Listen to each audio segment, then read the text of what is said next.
الحمد لله وكفى وسلام على عباده الذين اصطفى أما بعد فأعوذ بالله من الشيطان الرجيم بسم الله الرحمن الرحيم إن الله وملائكته يصلون على النبي يا أيها الذين آمنوا صلوا عليه وسلموا تسليما اللهم صل على سيدنا ومولانا محمد معدن الجود والكرم وآلہ واصحابہ الکرام وابنہ الکریم وبارک وسلم صلاة دائمة سرمدا ابدا بسم اللہ الرحمن الرحیم ان اللہ لا یغفر ان یشرک بہ ویغفر ما دون ذلک لمن یشاء ومن یشرک باللہ فقد افترى اثما عظیما ألم تر إلى الذين يزكون أنفسهم بل الله يزكي من يشاء ولا يظلمون فتيلا انظر كيف يفترون على الله الكذب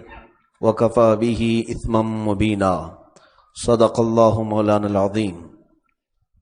بے شک اللہ اسے نہیں بخشتا کہ اس کے ساتھ کفر کیا جائے، اور کفر سے نیچے جو کچھ ہے جسے چاہے معاف فرما دیتا ہے، اور جس نے خدا کا شریک ٹھہرایا اس نے بڑا گناہ کا طوفان باندھا۔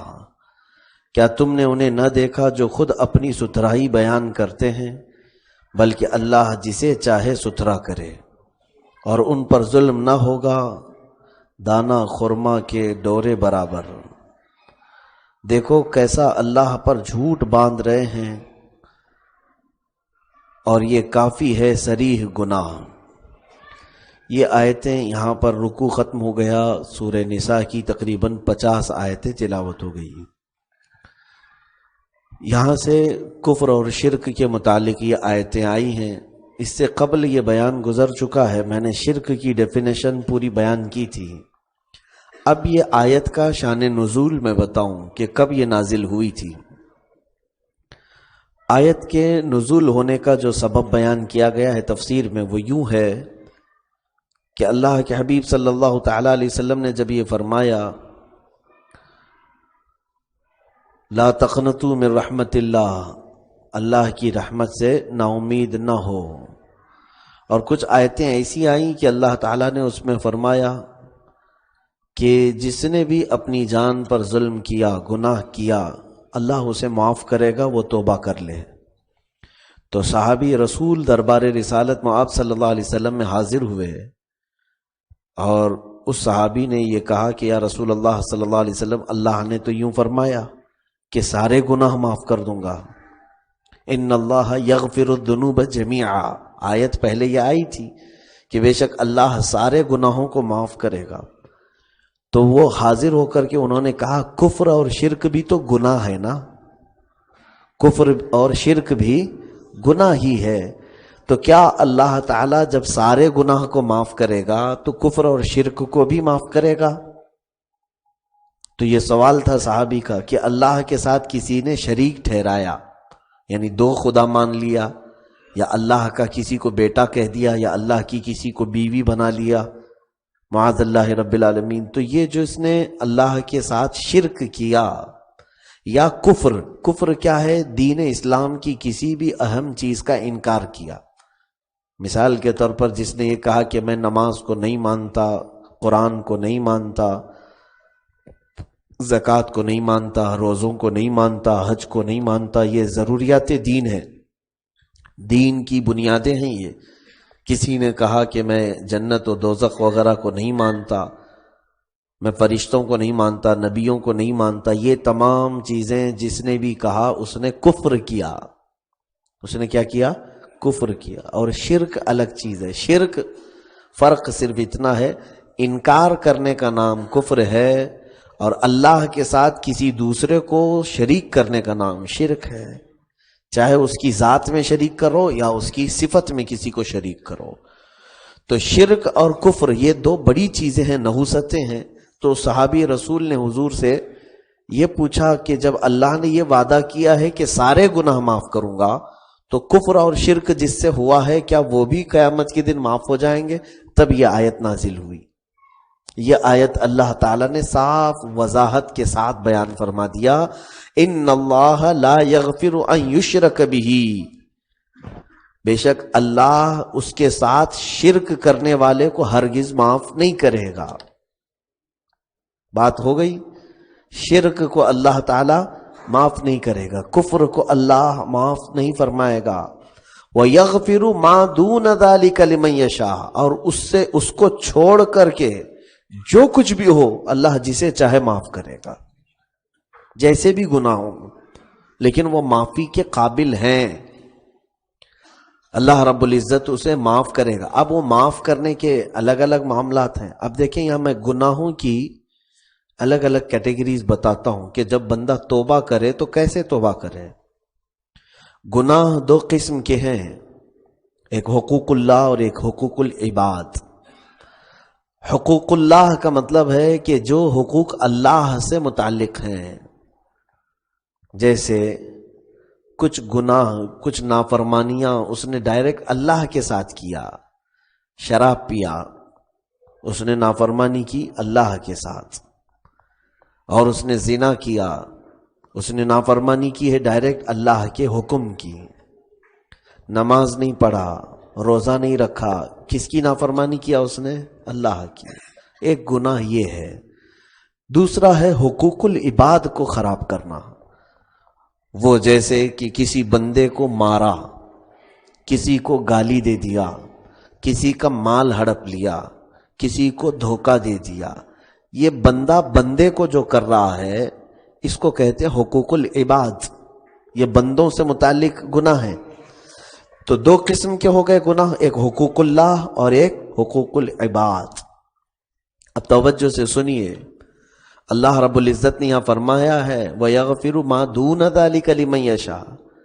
کفر اور شرک کو چھوڑ کر کے جو بھی ہو سب معاف کرے گا، لیکن اس میں بھی تفصیل ہے اور بھی اس میں ڈیٹیلز ہیں.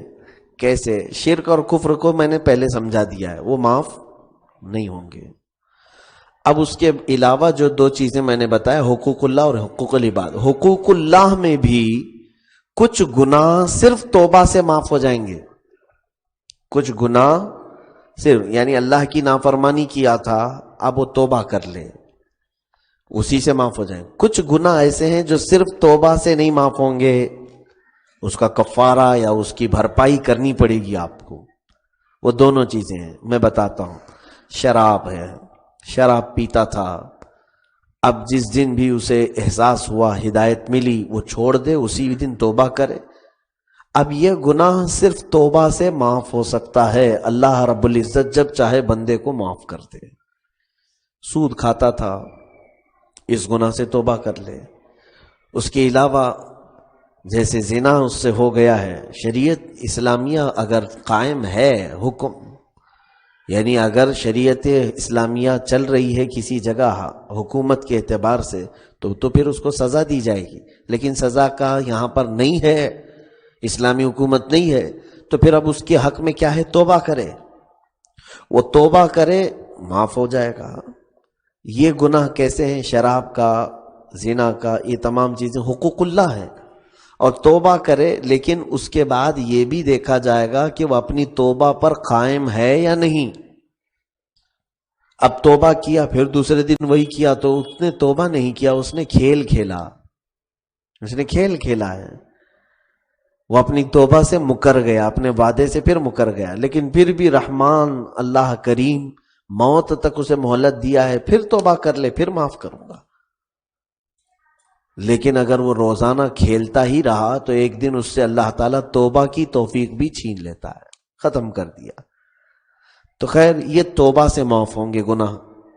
اب کچھ گناہ ایسے ہیں جو حقوق اللہ ہی ہیں، جیسے نماز نہیں پڑھا ہے، روزہ نہیں رکھا ہے، زکوٰۃ نہیں دیا ہے، حج نہیں کیا ہے، تو یہ صرف توبہ سے معاف نہیں ہوں گے. نمازیں چھوٹی تھیں، صرف ابھی بیٹھ کر کے توبہ کر لیا، اللہ پچھلے جتنی بھی چھوٹی ہیں معاف کر دے، معاف کر دے. توبہ تو ہے ہی، تمہیں ساتھ میں اس کی قضا بھی کرنی پڑے گی. جو نمازیں چھوٹی ہیں ان کی قضا بھی ہے. روزے چھوٹے تھے، صرف توبہ کر لیا، اللہ انجانے میں میرے روزے چھوٹ گئے، ٹھیک ہے، وہ توبہ تو تمہارے لیے ہے ہی، لیکن ساتھ میں تمہیں اس کی قضا بھی کرنی پڑے گی. زکوٰۃ نہیں دیا تھا، اگر صرف یہ گناہ توبہ سے معاف ہو جائے تو ہر کوئی یہی سوچے گا آرام سے سوتے رہو، کسی دن سال میں ایک بار بیٹھ کر کے توبہ کر لوں گا، سب معاف ہو جائے گا۔ 10-12 سال زکوٰۃ نہیں دوں گا، ایک دن بیٹھ کے توبہ کر لوں گا، معاف ہو جائے گا۔ تو یہ محض توبہ کرنے سے نہیں، بلکہ ان کی ادائیگی، ان کی بھرپائی کرنی پڑے گی۔ تمہارے حصے میں ایک نماز بھی رہ گئی تو وہ تمہارے لیے ہلاکت کا ذریعہ بن سکتی ہے، کیونکہ قیامت کے دن کے متعلق اللہ تعالیٰ نے سورہ مدثر میں فرمایا عن المجرمین یتساءلون عن المجرمین ما سلککم فی سقر۔ مجرمین جو دوزخ میں کھینچے جا رہے ہوں گے، ڈالے جا رہے ہوں گے، آپس میں وہ ایک دوسرے سے پوچھیں گے تم کیوں ڈالے جا رہے ہو، تم کیوں ڈالے جا رہے ہو؟ تو ان میں سے اکثر کیا کہیں گے؟ قالوا لم نک من المصلین، ہمیں اس لیے ڈالا جا رہا ہے کہ ہم نماز نہیں پڑھتے تھے، ہماری نمازیں رہ گئی تھیں۔ اکثر جو دوزخ میں جائیں گے، جہنم میں جائیں گے، وہ نمازوں کے سبب جائیں گے۔ اسی لیے ہم تو دیکھتے تھے بچپن میں، جو پرانی مسجدیں ہوں گی اس میں آج بھی یہ شعر لکھا ہوگا فارسی کا، روز محشر کے جاں گداز بوت، اولیں پرسش کے نماز بوت۔ فارسی میں یہ لکھا جاتا تھا محرابوں پر۔ اے لوگو، قیامت کا دن جو جان کو پگھلانے والا دن ہوگا، سب سے پہلا سوال تمہاری نماز کے متعلق ہوگا، سب سے پہلا سوال تمہاری نماز کے متعلق ہوگا۔ اور بزرگوں نے فرمایا جو نماز میں پاس ہو گیا وہ سب میں پاس ہو جائے گا، اس میں اگر نکل گیا تو ساری چیزوں میں وہ نکل جائے گا، بلکہ بہت سارے اس کے گناہ اللہ تعالیٰ چھپا دے گا۔ نمازیں اس کی اگر برابر تھیں تو میرے عزیزو، جب تک صحت باقی ہے قضا کر لینی چاہیے۔ پھر بڑھاپا آنے کے بعد ادا والی نمازیں ہی نہیں ہو پاتی تو پھر قضا کیا کر پاؤ گے؟ کمزوری جب آ جائے، ہر نماز کے ساتھ کچھ نہ کچھ پیچھے چھوٹی ہوئی نمازیں ضرور دہرا لو، تاکہ پیچھے سے تمہارا وہ کھاتا برابر ہوتا چلا ہے۔ جس دن دنیا سے ہم جا رہے ہوں تو پاک صاف حساب صاف کر کے جائیں گے، یا نہیں اب جو بڑھاپے کو پہنچ چکے اور ان کو معلوم ہے کہ میری اتنی نمازیں قضا ہیں، تو اپنے بچوں کو کسی کو وصیت کر کے جائیں۔ ایک لاسٹ آپشن اللہ نے امت مصطفیٰ کے لیے یہ بھی رکھا ہے کہ ایسا بوڑھا کہ اب اس کے صحیح ہونے کے آثار نہیں، صحت اب آئے گی اس کی کوئی امید نہیں، آخری عمر میں ہے، اور کمزوری پر کمزوری دن بدن آتی چلی جا رہی ہے، اور نمازیں پیچھے بہت ساری باقی رہ گئی تھی۔ اب وہ اپنی روز کی نماز پڑھے یا پھر قضا پڑھے؟ روز کی پڑھنا اس کے لیے بھاری ہو گیا ہے تو قضا کب کرے گا؟ تو اس کے لیے یہ ایک آپشن یہ رکھا گیا ہے کہ وہ اپنی اولاد کو یا اپنے جانشینوں کو یہ وصیت کر کے چلا جائے کہ میری اتنی نمازیں باقی ہیں، میرے مال میں سے فدیہ دے دو۔ اب اس کا طریقہ یہ ہے، ایک فدیہ جو ہم دیتے ہیں تقریباً 70 روپے کے قریب، ایک نماز کے عوض اگر 70 روپے کسی فقیر کو اس نے دیے تو اللہ اس کے ذمے سے ایک نماز معاف کرے گا۔ لیکن اب کسی کی سینکڑوں باقی ہیں تو کتنے 70 کرے گا، کتنے کر کے جائے گا؟ لیکن پھر بھی ایک آپشن تو ہے، کیوں نہیں کر کے جائیں؟ آج نہ کل کبھی تمہاری اولاد میں سے کوئی نیک آ جائے۔ اسی لیے تو میں کہتا ہوں بہت سارے لوگ 40واں بڑے پیمانے پر کر کے، اب تو 40ویں کی بھی ہال بک ہونے لگے، میت کے دادا کا انتقال ہوا 40واں، کون سے ہال میں کر رہے ہیں؟ فلاں ہال میں کر رہے ہیں تاکہ پبلک زیادہ جمع ہو جائے، دیکھیں 40واں کتنا بڑا کرتے ہیں۔ یہ رواج ساؤتھ سائیڈ میں بہت زیادہ ہونے لگ گیا، 40واں کرنے کے لیے، 9واں کرنے کے لیے بڑے پیمانے پر کرتے ہیں۔ تم کھانے کے لیے اتنے ساری چیزیں کر رہے ہو، تم کو خود کھانے کا شوق ہے تو گھر میں پکا کے کھا لو۔ اس سے بہتر ہے کہ اس میت کے اوپر جو قرضے باقی ہیں وہ ختم کرو۔ نماز کا اگر باقی ہے تو نماز کا، روزے باقی ہیں تو روزے۔ شریعت نے یہ تمہیں ایک آپشن دیا ہے۔ الحمدللہ ہم نے ایسے لوگوں کو بھی دیکھا ہے جنہوں نے اپنی نمازوں کی فکر کی ہے۔ میرے عزیزو، یہاں پر رک کر کے میں کہہ رہا ہوں آپ کو، اللہ ضرور معاف کرے گا، لیکن یہ جان بوجھ کر کے جن چیزوں کو باقی رکھا اس کو تو پھر وہ سزا بھگتنی پڑے گی، سزا بھگتنی پڑے گی۔ اب اللہ نے فرمایا نا کہ شرک اور کفر نہیں ہوا ہے، اس کے علاوہ گناہ ہیں، تو وہ گناہ دو قسم کے، جیسے شراب زنا وغیرہ تھے تو اللہ جب چاہے معاف کرے، لیکن یہ نماز روزہ حج زکوٰۃ وغیرہ چھوٹے ہیں تو اس کے لیے تو حکم ہے شریعت کا کہ یہ پوری کرو، قضا کرو، پھر توبہ کرو۔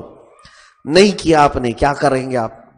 قیامت کے دن اٹھائے جائیں گے۔ اب بھی تمہارے لیے آپشن ہے، تمہاری سفارش ہوگی کہ اللہ ایمان تو ہے اس بندے کے پاس، ایمان لے کر کے آیا ہے مرتے وقت، لیکن بہت ساری نمازیں چھوڑ کے آیا ہے، بہت سارے روزے چھوڑ کے آیا ہے، زکوٰۃ ہے، تو اب اس کے لیے آرڈر کیا ہوگا؟ اب وہ اللہ کے رحم و کرم پر ہے، فیصلہ کیا آتا ہے۔ اگر کہا جائے کہ اس کو اس کی جزا دی جائے، جو اس نے گناہ کیا اس کے برابر اس کو سزا دے کر کے پھر دوزخ سے نکال کر جنت میں بھیجا جائے، سزا برداشت کر کے جاؤ، جتنا تمہارے حصے میں ہے، ہلکے میں مت لینا اس کو۔ پوچھے گا بندہ، ٹھیک ہے آخری آپشن ہے، دوزخ میں جاؤ، جتنی نمازیں چھوٹی تھی، جتنے روزے چھوٹے تھے، اتنا جھیل کر کے پھر آؤ جنت میں۔ میرے آقا صلی اللہ تعالی علیہ وسلم کی شفاعت سے بعد میں نکالے جائیں گے، لیکن اب وہ سزا لینے کے لیے پوچھے گا، ٹھیک ہے سزا لے لیتے ہیں، اب دوسرا کوئی آپشن نہیں تھا۔ اللہ رب العزت کی طرف سے اگر یہ آرڈر آ گیا کہ اس کو سزا ملنی ہے، اتنی نمازیں، ایمان ہے، ٹھیک ہے جنت میں جائے گا، لیکن یہ سزا بھگت کے جائے گا، تو پوچھے گا کتنی سزا؟ اللہ اکبر۔ حدیثوں میں ایک روزہ اگر اس کا باقی ہے تو 900 سال، ایک روزے کی بنیاد پر 900 سال۔ تو روزہ تو یہ افضل العبادت نہیں ہے، اس سے افضل عبادت نماز ہے۔ پہلا مقام نماز کا ہے، دوسرا مقام روزے کا ہے، تو دوسرے نمبر والی عبادت میں سے ایک روزہ چھوٹا تو 900 سال، تو پھر اعلیٰ نمبر فرسٹ نمبر والی عبادت میں اگر کوتاہی کیا ہے تو اس کی سزا تو رکھی نہیں، اللہ نے فرمایا نہیں، وہ اسی دن طے ہوگا کہ کتنے دن جانا ہے اس کو، یہ نہیں فرمایا گیا۔ بہت سارے لوگ اس کو اتنے آسانی سے لے کر چل رہے، نمازیں چھوٹتی جا رہی ہیں، نمازیں قضا ہیں۔ غفلت ہر انسان کے ساتھ ہے، میں جانتا ہوں غفلت ہر انسان کے ساتھ ہے۔ ہم سوئے ہیں، صبح اٹھ ہی نہیں سکے، جان بوجھ کر کے تو نہیں سوئے تھے، کبھی غفلت ہوتی ہے، لیکن اس کا مطلب یہ نہیں ہے کہ یہ غفلت پوری زندگی چلتی رہے گی۔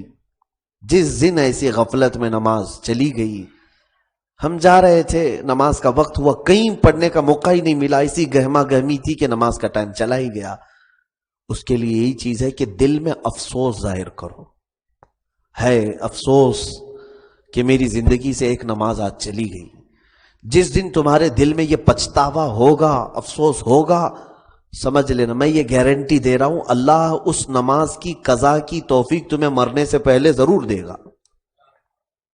یہ میں کہہ رہا ہوں، آپ توجہ سے سنیں، جس نماز کے چھوٹنے کا آپ کو افسوس ہے، یہ ہمارا تجربہ کیا ہوا ہے، ہمارے بزرگوں نے فرمایا اگر کسی نماز کے چھوٹنے کا غم تمہیں لاحق ہو گیا تو رب تبارک و تعالیٰ اتنا کرم ضرور کرے گا کہ کبھی نہ کبھی تم اس نماز کی قضا ضرور کرو گے، تمہیں وقت اللہ دے گا، توفیق دے گا۔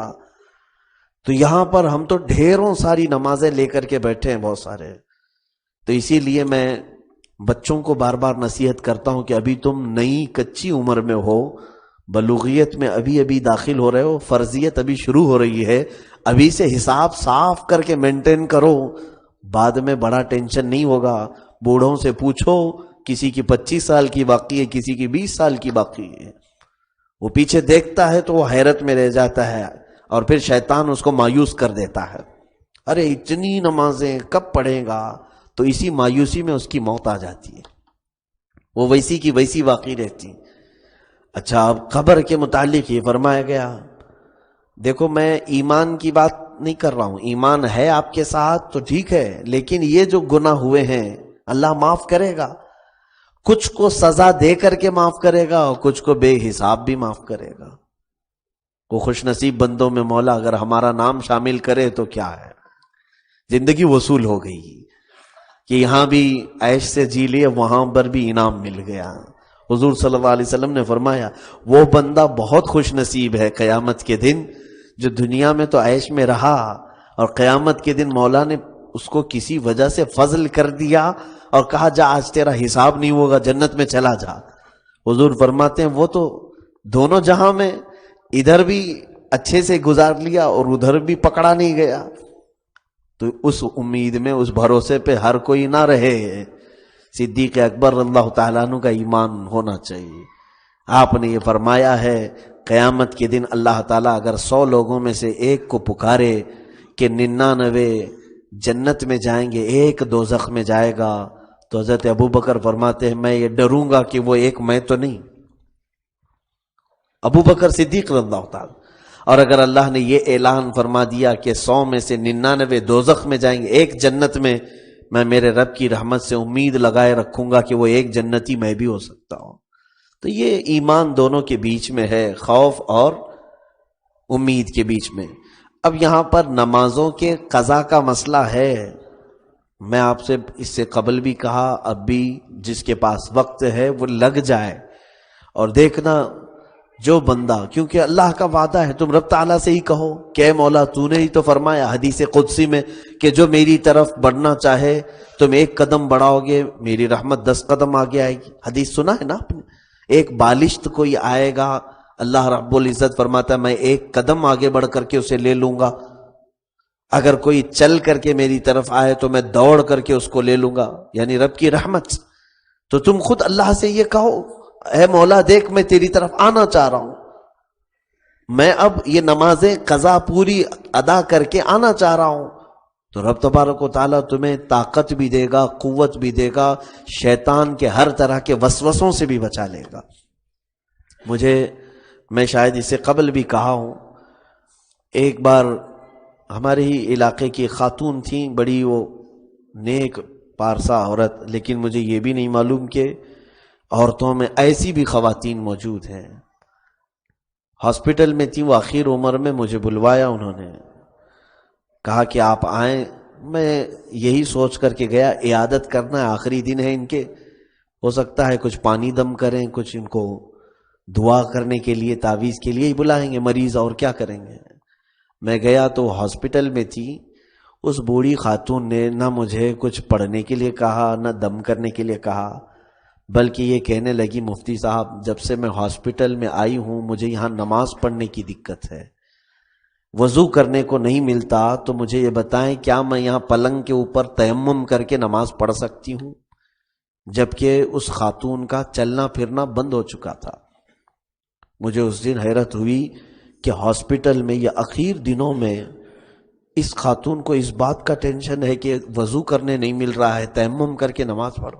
میں نے کہا آپ کو اجازت ہے تیمم؟ وہ تیمم کی، وہیں پر لیٹ کر کے نماز پڑھنے لگی گدے پہ، دل سے دعا نکلی۔ اور اس کے بعد ان کے ہمارے اچھے تعلقات تھے، انہوں نے وصیت میں لکھوایا تھا کہ میں نماز جنازہ پڑھاؤں۔ انتقال ان کا جمعہ کے دن ہوا، جنازہ میں نے پڑھایا، علماء بھی تھے اور بھی۔ ان کے صاحبزادے میرے پاس آئے اور کہا اماں نے اخیر وقت میں ایک وصیت کی تھی کہ میرے بستر پر جہاں پر وہ سوتی تھی تکیہ ہے، کوئی بستر اور تکیہ میرا نہ اٹھائے جب تک مفتی صاحب نہ آئیں، مولانا صاحب نہ آئیں۔ میرے نام سے انہوں نے کہا تھا، تکیے کے نیچے میں نے کچھ رکھا ہے وہ ان کو دے دینا۔ انتقال کے دوسرے دن کے بعد میں گیا تھا، ان کے تکیے کے نیچے کچھ چٹھی رکھی ہوئی تھی، ایک لفافہ تھا، اٹھایا تو اس میں میرے نام کا انہوں نے خط لکھوایا تھا، جس سے بھی لکھوایا ہوگا۔ ان کی درد بھری باتیں آج بھی دل کو موہ لیتی ہیں۔ جو نصیحت تھی، وصیت تھی، اس خاتون نے جیسی بھی زندگی گزاری ہو، مجھے اس کی خبر نہیں تھی۔ انہوں نے اس میں کچھ نوٹ تھے، پیسے اور ربر باندھ کر کے رکھا تھا لفافے کے اندر۔ کہا کہ میں نے مسئلہ سنا ہے کہ نماز جس کی قضا ہو جائے وہ جب تک ادا نہیں کرتا اللہ اس کی طرف رحمت کی نظر نہیں کرتا۔ میں نے اپنی زندگی میں کوئی چیز باقی نہیں رکھی، نہ مجھ پر کسی کا قرض ہے نہ کسی کی کوئی چیز۔ ان کا حج ہو چکا تھا، زکوٰۃ کے کوئی معاملات نہیں تھے۔ کہا بیماری کے ایام میں میری 17 نمازیں قضا ہوئیں اور اس کے پیسے میں یہ رکھ کر جا رہی ہوں. مجھے یہ معلوم نہیں کہ میرے بعد میرے بیٹے میری بہویں سب یہ ادا کر پائیں یا نہیں. میں آپ کو میری طرف سے وصیت کرتی ہوں. تو میں نے گن کر کے دیکھا اس وقت کے ایک فدیے کے حساب سے جو 17 نمازوں کے پیسے ہوتے تھے برابر اتنا حساب کر کے وہ خاتون باندھ کے رکھی تھی. اٹھایا اس کو ہم نے جو مسکین کو دینا تھا دے دیا. اس دن یہ بھی احساس ہوا یہ اللہ کا خوف جن کے دل میں ہوتا ہے وہ موت کے وقت تک اپنی نمازوں کے لیے تڑپ رہے ہوتے ہیں. آج ہم اچھے خاصے ہیں, خوشحال ہیں, سب جی رہے ہیں, دکانوں میں اور کٹوں پر بیٹھ کر کے اتنی نمازیں ضائع کرتے ہیں. ادھر نماز ہو رہی ہے اور ادھر لوگوں کی گپیں چل رہی ہیں. تمہیں احساس ہوگا اس دن جب قبر میں تمہیں پوچھا جائے گا. اچھا, قبر کے متعلق یہ فرمایا ہے کہ نمازوں کے متعلق کیا وہاں پر ہوگا. کہا جائے ہر نماز کا ایک ٹائم ہے نا. اب عشاء کا ٹائم مثال کے طور پر اگر 8 بجے شروع ہوا کب تک چلے گا؟ صبح کے 5 بجے تک چل رہا ہے. 8 بجے رات سے لے کر صبح کے 5 بجے تک. فجر کا ٹائم 5 بجے سے لے کر 7 بجے تک. ایک ایگزامپل دے رہا ہوں میں. ظہر کا ٹائم اگر 1 بجے شروع ہو کر 4 بجے تک چل رہا ہے. عصر کا ٹائم 4:30 سے لے کر کے 7 بجے یا 6 بجے تک چل رہا ہے آج کل. تو یہ جو نماز کا جتنا ٹائم ہے اس ٹائم کے وقت قبر میں فرشتے تمہارا حساب کتاب لے کر کھڑے رہیں گے. اگر تمہاری مغرب قضا ہے تو جیسے ہی مغرب کا ٹائم ہوا اس وقت سے وہ تم پر سزائیں دینا شروع کر دیں گے, یہاں تک کہ وہ لوہے کے بھالے سے سینے پر میت کے مارتے ہیں جس سے وہ کئی میل اندر جاتا ہے, اس کو اٹھاتے ہیں. تو جب تک ایک مغرب کا نماز کا وقت پورا نہیں ہوتا تب تک وہ اس کو اسی سزا میں ملوث رکھتے ہیں. پھر اگر دیکھا جائے اس دن کی اس نے عشاء پڑھی تھی تو وہ روک دیتے ہیں, اس کی عشاء ہو گئی ہے, اتنی دیر وہ راحت سے بیٹھے گا, آرام سے ہے. پھر اگر دیکھا فجر قضا ہے اس کی تو فجر کا جو ٹائم ہے اس کا اتنی دیر تک اسے سزا دی جاتی رہے گی. اسی لیے میرے عزیزو نماز کا ایک وقت جو جاتا ہے در حقیقت اتنا ٹائم کا عذاب ہم خرید رہے ہیں قبر کا. یہ مت سمجھو کہ یہ ہم سے نکل گیا, کون پوچھنے والا ہم سے. آج یہی حال ہے نا, کون پوچھنے والا ہے کہ نماز پڑھا کہ نہیں پڑھا. یہ سب پوچھا جائے گا. آج نہ تمہارا باپ پوچھ رہا ہے, نہ کوئی دوست پوچھ رہا ہے, نہ کوئی استاد پوچھنے والا ہے تم سے. وہاں سب پوچھا جائے گا. اس وقت سے پوچھا جائے گا جب سے تم بالغ ہوئے تھے. 12 سال کی عمر میں اگر بالغ ہوئے تھے, 14 سال کی عمر میں اگر بالغ ہوئے تھے, اس وقت سے تمہارے مرنے تک کا ہر دن کاؤنٹ ہوگا.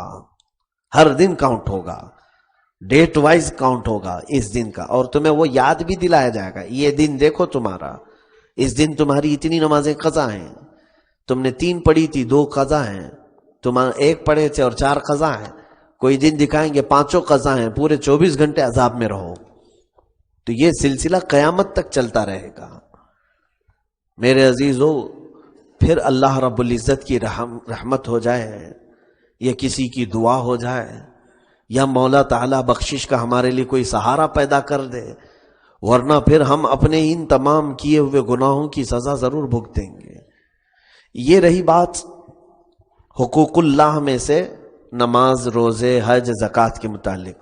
اب میں چلتا ہوں حقوق العباد کے بارے میں, کہ اگر کسی بندے کا حق مارا ہے آپ نے, یہ بھی تو گناہ ہے نا.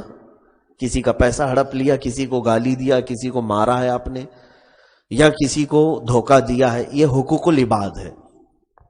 اس گناہ سے آج آپ کو توبہ کرنا ہے. 2 نمبر کے طریقے سے پیسے کماتا تھا, اس کو ٹوپی ڈالا, اس کو ٹوپی ڈالا, یہ تمام طریقوں سے اس نے لوگوں کو ڈسا ہے, بہت سارے لوگوں کو گالی گلوچ کیا ہے. اب توبہ کرنا چاہتا ہے, وہ کیا کرے؟ میرے عزیزو, یہ زنا اور شراب سے بڑھ کر کے گناہ ہے. یہ زنا اور شراب تو ایسے ہیں کہ مولا کو منا لو اور وہ جلدی مان بھی جائے گا. لیکن یہاں حکم شریعت کا یہ ہے کہ جس کا تم نے حق لیا ہے پہلے اس بندے کو راضی کرو, اس سے معافی مانگو. یہ بندے کہاں معاف کرتے ہیں؟ سب کے اندر انا ہے, جس سے معافی کی بات کرو بھی تو وہ ناک بھون سکیڑ لے گا. تو یہ اور زیادہ خطرناک ہے. حقوق العباد اتنا سخت معاملہ ہے کہ بندہ جب تک معاف نہیں کرے گا رب تعالیٰ تمہیں معاف نہیں کرے گا، یہاں تک کہ قیامت کے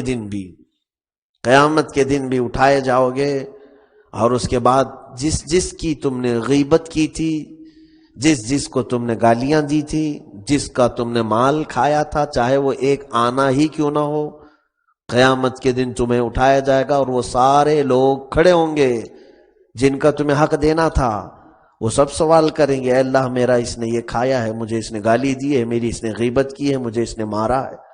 رب تبارک و تعالی تمہاری نیکیاں اٹھا کر ان سب میں بانٹ دے گا۔ ابھی اگر ان کا حق پورا نہیں ہوا تو ان کے گناہ اٹھا کر کے تمہارے اوپر ڈال دے گا۔ تم چاہے لاکھ تسبیحیں پڑھ کر کے جاؤ، جن بندوں کے حق مارے تھے ان کو بانٹنے میں ہی سب تسبیح چلی جائے گی۔ تم نے 1000 خیرات کر لیے تھے لیکن بندوں کے حق مارے تھے تو یہ خیرات اللہ تعالیٰ تمہاری یہ نیکیاں سب میں بانٹ دے گا، کیونکہ یہ بندوں کا حق ہے۔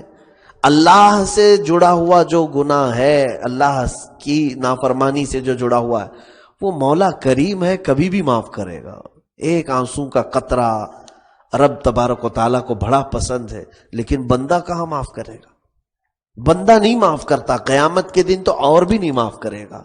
اسی لیے شریعت نے یہیں پر تمہیں آپشن دے دیا ہے، قیامت کے دن تو نفسا نفسی کا حال ہے، ماں بیٹے کو نہیں معاف کرتی، باپ اپنے بیٹے کو نہیں معاف کرتا، وہ چھوڑ دو، یہیں تم اپنا سلجھا لو معاملہ، ایک دوسرے کو معافی تلافی کر کے دنیا سے چلے جاؤ، یہ تمہارے حق میں بہتر ہے۔ اگر تم قیامت کے انتظار میں ہو کہ وہاں حساب کتاب ہو جائے گا، دیکھا جائے گا، تو پھر تو بہت لمبا پھنسو گے، بہت ڈینجر طریقے سے پھنس جاؤ گے۔ تو میرے عزیزو، یہ تمام چیزیں بھی ذہن میں رکھ لیں، صرف اتنی بات نہیں، اللہ نے فرما دیا سب معاف کرے گا، سب معاف کرے گا، یقیناً وہ کریم ہے، وہ غفور ہے، معاف کرے گا، لیکن اس کا مطلب یہ نہیں ہوتا کہ ہم دنیا میں جو چاہیں وہ کر لیں، جیسے یہودی کر رہے ہیں۔ یہودیوں کو کا عقیدہ کیا ہے من؟ اس عقیدے کے اعتبار سے ہمارے کچھ پیشہ ور خطیب جو ہیں، پیشہ ور مقررین ہیں، جن کا صرف پیشہ ہی یہی ہے، وہ اپنی قوم کو اسی میں الجھا کر کے رکھے ہیں، کچھ نہیں، ایک بار سبحان اللہ بولو سب معاف ہو جائے گا، کچھ نہ کچھ تمہیں یہ چیزیں، ایک بار سبحان اللہ کہیں تمہارے نام کا ایک جھاڑ جنت میں لگ جائے گا۔ یہ تو بندہ اسی امید میں، میرا جھاڑ وہاں ہے تو میں تھوڑی نہ یہاں رہوں گا، میں بھی تو جاؤں گا یہ اندر۔ میرے عزیز، تجھے وہ سارے جھاڑ اسی وقت ملیں گے جب تو معاملہ کلیئر کرے گا، ہے تیرے نام کے درخت سب ملیں گے جنت میں، تو نے بہت کچھ بنایا ہے لیکن راستہ ہی بند رکھا ہے، تو وہ دروازہ کھولنے کے لیے تمہارے پاس ایمان کی ضرورت ہے اور تمہارا حساب پاک ہو۔ جنت میں جب جاؤ گے تمہارے وہ لگائے ہوئے سارے درخت تمہیں لب دے گا، تمہارے لگائے ہوئے تسبیحوں کے ذریعے سے، سجدوں کے ذریعے سے وہ جنت میں سب تمہیں عطا کرے گا، لیکن تم جا ہی نہیں سکے تو جا ہی نہیں سکے۔ ہوتا یہ ہے، اس کی ایک مثال ایک بزرگ نے فرمائی، کسی نے 70,000 کلمے پڑھے تھے، کتنی بڑی فضیلت ہے اس کی، 70,000 کلمے پڑھے تھے اور اس نے جنت میں بہت کچھ اپنے بنا رکھے تھے اس کے لیے، لیکن اس نے دوسروں کے حق بھی مارے تھے، اس کا کھایا تھا، اس کا کھایا تھا، قیامت کے دن حساب میں پکڑا گیا تو پھر اس کے سارے جو درخت تھے ان لوگوں کو دے دیے گئے جن کا حق مارا تھا۔ محنت کیا اس نے یہاں پر پڑھ پڑھ کر کے اور تھوڑا سا حق ان کا مارا تھا اور جنت ساری چیزیں ان کو دے دیا رب تعالیٰ نے، وہ ملے گا ان کو، کیونکہ اللہ کے ہاں انصاف ہے۔ تم نے اگر کسی کے خلاف یہ حقوق العباد میں تم اگر گرفتار ہوئے ہو تو بہت سخت گناہ ہے۔ اللہ کے حبیب صلی اللہ تعالیٰ علیہ وسلم کے پاس ایک جنازہ آیا، حضور نے جنازہ پڑھانے سے پہلے یہ سوال کیا کیا اس پر کسی کا قرضہ ہے؟ تو ایک پیچھے سے صاحب نے کہا کہ ہاں میرے 2 درہم باقی ہیں، جو مرا ہوا ہے، جس کا انتقال ہوا ہے، وہ میرے 2 درہم باقی رکھ کے چلا گیا دنیا سے۔ رسول کریم صلی اللہ علیہ وسلم نے کیا فرمایا جانتے ہو؟ صلو علی صاحبکم ولا اصلی علیہ، حضور نے فرمایا تم چاہو تو نماز پڑھ لو اس کی جنازے کی، میں نماز نہیں پڑھوں گا۔ حضور پیچھے ہٹ گئے۔ کتنے باقی تھے؟ 2 درہم باقی تھے، جس کی وجہ سے اللہ کے حبیب صلی اللہ علیہ وسلم نے جنازے کی نماز پڑھنے سے انکار فرما دیا۔ کیسی بات ہے کہ جنازہ سامنے رکھا ہوا ہے، رسول مختار صلی اللہ تعالی علیہ وسلم کی بارگاہ میں ایک صحابی حاضر ہوئے، انہوں نے کہا یا رسول اللہ صلی اللہ علیہ وسلم، اس میت کے جو 2 درہم قرضہ ہے وہ میں ادا کر دوں گا، میری طرف سے میں ادا کر دوں گا، اس کے جو قرض خواہ ہے اس کو میں دے دوں گا۔ رسول پاک صلی اللہ علیہ وسلم نے فرمایا وقت بتاؤ کب ادا کرو گے؟ انہوں نے کہا کل کی مغرب سے پہلے پہلے ادا کر دوں گا۔ جب انہوں نے وعدہ کیا، حضور نے نماز بھی پڑھی، اور اس کے بعد روایت میں یہ ہے کہ دوسرے دن کی مغرب آئی تو اس صحابی کو حضور نے بلایا، پوچھا تو انہوں نے کہا ہاں میں نے وہ 2 درہم ادا کر دیے۔ تب حضور نے دعائے مغفرت فرمائی، تب فرمایا کہ اے اللہ کل جس کا انتقال ہوا اس کی مغفرت فرما۔ میرے عزیزو، یہ ہے حقوق العباد۔ یہاں تو بڑی سی بڑی پراپرٹیاں کھا کے بیٹھے ہوئے ہیں، ہماری قوم میں بہت ساری چیزیں، جس کو دیکھو اس کو ڈسنے کی عادت ہے، اور زبانوں میں بھی، اور خاص طور پر جب خالی وقت ہوتا ہے اکثر کٹے اور غیبت کی مجلسیں اسی کام میں لگی ہوئی ہیں، کسی نہ کسی کی ہجو کرو، کسی نہ کسی کی عزت اڑاؤ، اچھالو۔ لوگ یہ تک نہیں سوچتے کہ تم پیچھے یہ جو بیک بائٹنگ جس کو کہہ رہے ہیں، اس کو تو اللہ نے فرمایا تم نے مومن کا کچا گوشت کھایا، اپنے مردہ بھائی کا گوشت کھایا تو نے۔ تو یہاں پر یہ تمام چیزوں کو ہلکے میں لے کر کے شیطان نے ایسا ہمیں وسوسے میں رکھا ہے کہ اب لوگ یہ سوچنے لگے کہ یہ گناہ ہی نہیں ہے، یہ تو ہنسی مذاق ہے، سب چلتا رہتا ہے۔ اچھی محفلوں میں بھی میں نے دیکھا۔ میرے عزیزو، اس سے توبہ بھی کرنی چاہیے اور اس سے بچنے کے ہمیں راستے ڈھونڈیں، کہیں ایسا نہ ہو کہ قیامت کے دن پھنس جائیں انہی معاملات میں۔ ہم نمازی ہیں، بہت ساری چیزیں ہیں، اب کل ملا کر کے لے دے کر کے سب کے پاس کتنی نمازیں ہیں، جوڑیں تو شاید رمضان کی ہی نمازیں پکی رہتی ہیں، باقی سب میں کچا ہے الا ماشاء اللہ۔ یا تو ٹوٹل کرنے پر جب آئیں گے، حساب کرنے پر جمعہ جمعہ جمعہ جمعہ، عید عید عید ہی رہتی ہے کچھ کی، یا بڑی راتیں ہیں، یا اگر چلتے پھرتے کوئی نماز ہو گئی سو ہو گئی، ورنہ مخصوص لوگ ہیں، مسجد کے جو پابند لوگ ہیں وہ مخصوص ہیں۔ یہ تو دیکھ رہے ہیں، ہم برسوں سے دیکھ رہے ہیں، پہلی سب کے چہرے بدلتے نہیں ہیں، مسجد کے اندر والوں کے چہرے جن کو لگی ہے عادت وہ لگے ہوئے ہیں، اور جو پیچھے ہٹے ہوئے ہیں وہ پیچھے کے پیچھے ہی ہیں۔ اب یہاں پر میں اتنی ساری نصیحت کیا تو کبھی کبھار میں یہ سوچتا ہوں یہ انہی لوگوں کو کر رہا ہوں جو روز آ رہے ہیں، ان تک تو میری بات پہنچا دو جو کبھی نہیں آ رہے ہیں، اور بیچارے وہ سننا بھی نہیں چاہتے اور ان تک یہ باتیں جا بھی نہیں پاتی۔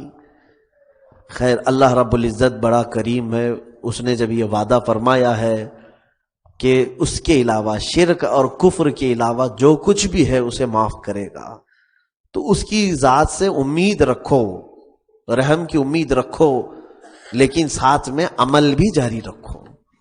اب امید کیسے رکھیں میں آپ کو بتا دوں۔ ہماری بات تو چھوڑیں، امام اعظم ابو حنیفہ رضی اللہ تعالیٰ عنہ، عبادتوں کا پہاڑ ان کے پاس ہوگا اگر دیکھ رہی جائے۔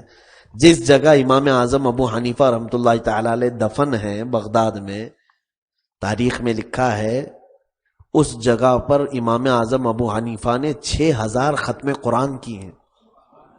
6000 ختم قرآن، پوری زندگی میں آپ 600 مرتبہ نہیں پڑھ پائیں گے، انہوں نے 6000 ختم قرآن کی۔ اور اتنا ہی نہیں، وہ رات کے وضو سے فجر کی نماز پڑھتے ہیں، اور بعض روایات میں ہے فجر کے وضو سے عشاء کی نماز پڑھی انہوں نے، پورا دن ان کا وضو میں رہا۔ بارگاہ رسالت میں آپ صلی اللہ علیہ وسلم میں جاتے تو 3 دن سے زیادہ ٹھہرتے نہیں تھے مدینے میں۔ لوگ پوچھتے کیوں چلے جاتے آپ؟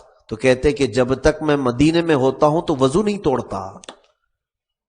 3 دن تک وضو ناقص نہیں کرتے تھے آپ، امام اعظم ابو حنیفہ کے یہ۔ اور عبادات میں اتنا ہی نہیں، رمضان میں 61 قرآن ختم کرتے تھے آپ، 61 قرآن پاک۔ اور فقہ میں امت مصطفیٰ کے لیے آپ نے اتنے بڑے کام کیے ہیں، تقریباً 80 لاکھ یا 80,000 مسائل کا حل آپ نے اپنی زندگی میں پیش کر دیا تھا۔ 1000 سے زیادہ شاگرد تیار کیے، محدثین، فقہا۔ وہ آج تک، ہم سب حنفی ہیں نا، اس میں کچھ ہی ہوں گے شافعی، کروڑوں لوگ امام اعظم ابو حنیفہ کی تقلید کر رہے ہیں، ان کے بتائے ہوئے مسائل پر عمل کر رہے ہیں، یہ سب ثواب ان کو پہنچ رہا ہے کہ نہیں پہنچ رہا ہے؟ دنیا میں اتنا بڑا انہوں نے خزانہ کھول لیا اپنی عبادت، اپنی نیکیوں کا. لیکن جو بات میں کہنے جا رہا ہوں وہ یہ ہے میرے عزیزو، جن کے پاس ختم قرآن اتنے، نمازیں اتنی، شاگرد اتنے، محدثین اتنے، علم حدیث، فقہ، سب کچھ، اس کے بعد ان کا حال یہ ہے، ان کے خادم ہیں وہ فرماتے ہیں میں نے دیکھا امام اعظم کو مغرب کی نماز میں حاضر ہوئے، قاری قرآن تلاوت کر رہے تھے، اذا زلزلت الارض زلزالہا، جب زمین میں زلزلے آ جائیں گے. یہ قیامت کی نشانیاں ہیں سورہ زلزال میں. امام اعظم پر سکتہ طاری ہو گیا، کھڑے رہ گئے، نماز پوری ہو گئی، نماز پوری ہو گئی، وہ کھڑے رہ گئے، اتنا روئے کہ ان کے آنسوں کے قطرے داڑھی سے بھیگ کر زمین پر گرنے لگے. عشاء کا وقت آیا، امام اعظم ابو حنیفہ رضی اللہ تعالیٰ عنہ اپنی مغرب و عشاء ادا کرنے کے بعد مسجد سے ہٹے نہیں، سارے لوگ جا چکے تھے. ان کے خادم فرماتے ہیں میں نے رات کے وقت دروازے کو تھوڑا سا ہلکا سا کھولا اور دیکھا امام اعظم ابو حنیفہ اپنے دونوں ہاتھ پھیلائے دعا کر رہے ہیں اللہ کی بارگاہ. وہ دعا کے الفاظ اگر میں بتاؤں، میں جب بھی پڑھتا ہوں تو رونگٹے کانپ جاتے. اتنے بڑے امام، اتنے بڑے امام، قرآن مجید کے ختم ان کے پاس بے حساب عبادتیں، بے حساب، یوں کہہ رہے اے اللہ قیامت کے دن اگر ابو حنیفہ کی بخشش ہو گئی تو تعجب کی بات ہوگی، ورنہ مجھ جیسا آدمی بخشے جانے کے قابل کہاں ہے. اللہ کی بارگاہ میں وہ یوں کہہ رہے ہیں مجھ جیسا آدمی بخشے جانے کے قابل کہاں ہے. اے کریم تو نے ہی تو فرمایا ہے کہ سفید داڑھی والے کو عذاب دینے میں مجھے حیا آتی ہے. یہ اللہ نے فرمایا. جس کا بڑھاپا اسلام میں آ گیا، اس کی داڑھی سفید ہو گئی، بال سفید ہو گئے، اللہ فرماتا ہے اس کو عذاب دینے میں مجھے حیا آتی ہے. اللہ فرماتا ہے مجھے حیا آتی ہے، بوڑھے کو کیسے عذاب دوں. دنیا میں بھی سینئر سٹیزن کے لیے خصوصی رعایت ہے، اللہ کی بارگاہ میں بھی ہے. تو امام اعظم یوں کہہ رہے ہیں اے اللہ تو نے تو فرمایا ہے کہ سفید داڑھی والے کو عذاب دینے میں مجھے حیا آتی ہے. ابو حنیفہ کے پاس سوائے سفید داڑھی کے کچھ بھی نہیں رہا. ابو حنیفہ کے پاس سوائے سفید داڑھی کے کچھ بھی نہیں رہا. اے مولا جب تو بخشنے پر آئے تو میری سفید داڑھی کو دیکھ کر رحم کر اور مجھے معاف کر دے. یہ نہیں کہا کہ میں اتنے قرآن پڑھ کے بیٹھا ہوں، اتنی تہجد ہے میری، اتنی نمازیں ہیں میرے پاس، اتنے شاگرد ہیں، شریعت مصطفیٰ کی اتنے مسئلے حل کیا ہوں، کچھ نہیں. کہا میرے پاس کیا ہے سوائے سفید داڑھی کے. میرے عزیزو یہ ایمان ہے. یعنی تم سب عمل کرتے رہو لیکن رب کی ذات سے امید بھی رکھو اور ڈرتے بھی رہو. موت تک نہیں بولا جا سکتا کہ اس کا آخری وقت کیسا آنے والا ہے. آج ٹھیک ہے چلو تمہارا چہرہ سلامت ہے، تم مسلمان ہو، نمازی ہو، آج سب نمازیں ہو رہی ہیں، لیکن یہ گارنٹی کون دے گا کہ ہمارے موت کے وقت ہماری زبان پر کلمہ آئے گا کہ نہیں آئے گا. ہے ہم میں سے، میں کہتا ہوں اگر کوئی ایسا گارنٹر مل جائے جس کے بارے میں معلوم ہو کہ وہ آخر وقت دے، میں اپنی پوری زندگی اس کو دے دوں، اپنی ساری متاع حیات اس کو دے دوں اور لکھوا لوں.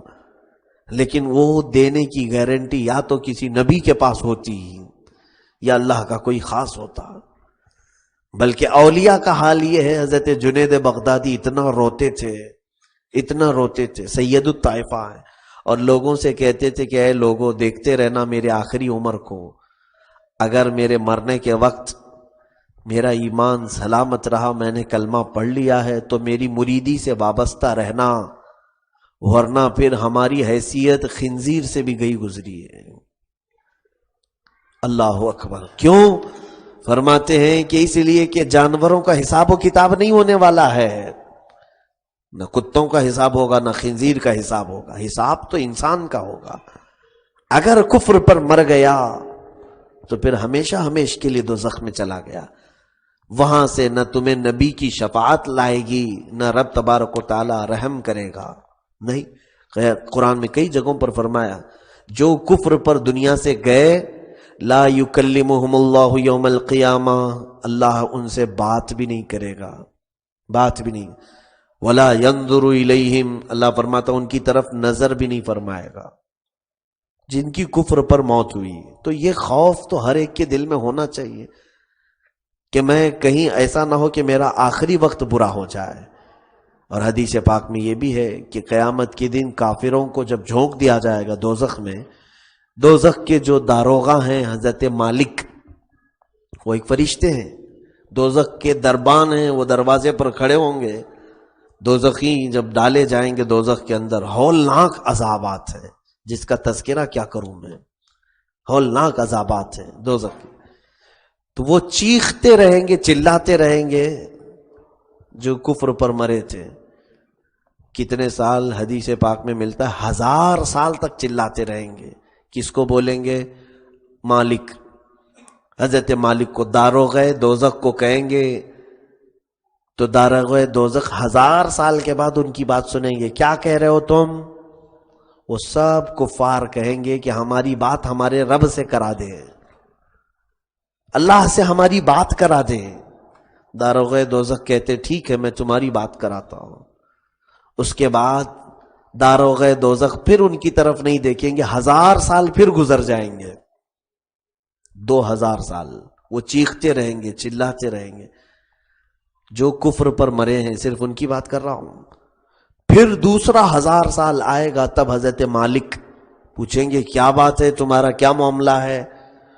وہ دوزخی کہیں گے کیا ہم نے نہیں کہا کہ ہمارے اللہ سے، رب سے، سب یہ جتنے ہیں آج سب بولیں گے، جو آج نہیں مان رہے ہیں اللہ کو وہ بھی بولیں گے کہ ہمارے رب سے ہماری بات کرا دے۔ داروغہ دوزخ 2000 سال کے بعد پھر اپنا چہرہ پھیر لیں گے، پھر 1000 سال گزر جائے گا، 3000 سال کے بعد تب داروغہ دوزخ حضرت مالک جرت کر پائیں گے اللہ سے بات کرنے کی۔ اتنی دیر تک تو وہ اللہ سے بات کرنے کی جسارت بھی نہیں کر پائیں گے۔ کون؟ پوری دوزخ کا دربان جس کو اللہ نے بنایا، وہ فرشتہ اللہ سے کلام کرنے کی ہمت نہیں کر پا رہے۔ 3000 سال کے بعد اللہ سے یوں فرمائے، عرض کریں گے اے رب، جن کو تو نے کفر کے سبب دوزخ میں ڈالا ہے وہ تجھ سے بات کرنے کے لیے اجازت چاہ رہے ہیں، مجھ سے وہ انہوں نے کہا ہے۔ رب تعالیٰ کی بارگاہ میں جب حضرت مالک یہ کہیں گے تو اللہ تعالیٰ فرمائے گا اے داروغہ دوزخ، ان کو جواب دو کہ اللہ آج کے بعد سے کبھی تمہاری نہیں سنے گا۔ نا امید ہو جائیں گے، قرآن میں اس کا بھی ذکر اللہ نے فرمایا، مایوس ہو جائیں گے۔ جب داروغہ دوزخ انہیں سنائیں گے کہ رب تعالیٰ سے تمہاری بات تو دور کی ہے، رب نے فرمایا آج کے بعد سے اللہ کبھی تمہاری طرف نظر بھی نہیں فرمائے گا۔ کتنے سال؟ 1,00,000 سال ہوں کہ 1 کروڑ سال ہوں کہ 1 ارب سال ہوں، وہ ہمیں نہیں معلوم۔ یہ دوزخ کا عذاب کنٹینیو چلتا رہے گا میرے عزیزو۔ اسی لیے یہ باتیں ہم نے جن نان مسلمز کو بھی بتائیں، تھوڑا بہت خوف ان کے دل میں آیا۔ تبلیغ اسی کو کہتے ہیں کہ ایمان کی طلب رکھو، اپنے ایمان کی فکر کرو اور دوسرے کو بھی سوچو کہ وہ ایمان میں آ جائے، چاہے وہ کسی بھی دین میں ہے اس تک پہنچاؤ کہ اللہ تعالیٰ تجھے کہیں دوزخ میں نہ ڈال دے، تم واپس آ جاؤ۔ ایک بار تم کلمہ طیبہ پڑھ لو، اللہ رب العزت نے تو مغفرت کا یہاں پر وعدہ کیا ہے نا، جو بھی گناہ ہوئے ہیں وہ معاف کیے جائیں گے، لیکن کفر اور شرک معاف نہیں ہوگا۔ یہ آیتیں ہیں۔ اس کے بعد والی آیتوں کی میں نے تفسیر عرض نہیں کی، جس میں اللہ فرما رہا ہے لوگ اپنی ہی بڑائی بیان کرتے ہیں، جبکہ اللہ جسے چاہتا ہے اسے بڑا بناتا ہے، اللہ جسے چاہتا ہے اسے ستھرا کرتا ہے، تم اپنی بڑائیاں بیان نہ کرو۔ اب یہاں جتنے کفار و مشرکین ہیں ان کا یہی حال ہے، سب اپنے منہ میاں مٹھو اور سب ترم خاں بنے ہوئے ہیں، سب کو ایسا لگتا ہے ہماری دنیا ہے، ہماری جنت ہے، ہم ہی۔ آج کی یہ جو حالات ہیں دیکھو، ان کو تو ایسا محسوس ہونے لگا شاید انہوں نے ہی جنت بنائی، انہوں نے دوزخ بنائی ہے، اس طرح بے خوف نڈر ہیں۔ دیکھنا قیامت کے دن جب فیصلہ ہوگا ان کو فرشتے منہ کے بل گھسیٹتے ہوئے لے جا رہے ہوں گے، بس شرط یہ ہے میرے عزیزو، میرے سننے والے حاضرین، تم اپنے ایمان کو بچا کر کے رکھو، قیامت کے دن ان کا تماشا ہم ضرور دیکھیں گے، ضرور دیکھیں گے۔ پچھلی آیتیں گزر چکی ہیں، جنہوں نے رسول کا انکار کیا قیامت کے دن انہیں اوندھے منہ گھسیٹا جائے گا، اور تم دیکھ رہے ہوں گے، دیکھ رہے ہوں گے۔ وَنَادَا أَصْحَابُ الْجَنَّةِ أَصْحَابَ النَّارِ، اور یہ آیتیں 8ویں پارے میں ہیں، وہاں میں کبھی سناؤں گا۔ جنت کی طرف جانے والوں کی ایک بھیڑ جا رہی ہوگی، دوزخ کی طرف جانے والے ادھر جا رہے ہوگے، وہ ان کو پکار کر کے کہیں گے اے کاش ہم لوگ اس جماعت میں ہوں جو جنت کی طرف جا رہی ہو۔ قرآن میں اللہ فرماتا ہے جنت کی طرف جانے والے پکاریں گے، کیا کہیں گے؟ اے دوزخیو، آج جا رہے ہو نا تم دوزخ کی طرف، سنو، ان قد وجدنا وعدنا ربنا حقا فہل وجدتم، ہم پکار کر کے کہیں گے دیکھو ہمارے رب نے جو ہم سے وعدہ کیا تھا وہ تو ہم کو پورا کر دیا اس نے، ہم جا رہے ہیں اپنی جنت میں، تمہارے رب نے جو تم کو وعدہ کیا تھا کیا تمہارے ساتھ بھی پورا کیا؟ وہ کہیں گے نہیں، ہم نے کسی اور کو ہی سمجھ لیا، یعنی غلط، رانگ نمبر لگایا تھا۔ یہی تو چیز ہے کہ جس کو خدا ماننا تھا اسے نہیں مانا۔ یہ حال جنت کا اور دوزخیوں کا قرآن میں یہ بھی بیان ہے۔ جنتی جاتے وقت یہ پوچھیں گے ان سے، اور یہ فخر سے کہیں گے میرے رب نے مجھے وعدہ کیا تھا، مائے سلسبیل دوں گا، حوض کوثر دوں گا، تسنیم دوں گا، اور جنت کی کیریوں میں تمہیں بٹھاؤں گا۔ ہم تو دیکھ رہے ہیں وہ جنت ہمیں نظر آ رہی ہے، ہم نے اپنے رب کا کیا ہوا وعدہ پورا پا لیا، کیا تم بھی پا لیے؟ ان کے پاس کوئی جواب نہیں ہوگا۔ اسی لیے یہ تمنا یہی رکھو میرے عزیزو، خوف دل میں یہ رہے کہ اے اللہ جو کچھ بھی میرا لٹ جائے مگر میرا ایمان نہ لٹنے پائے۔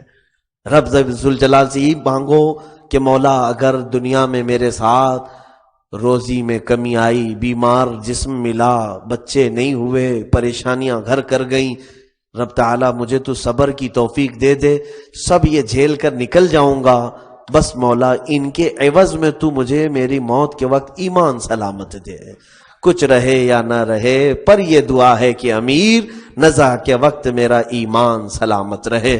وآخر دعوانا الحمدللہ رب العالمین۔ الحمدللہ۔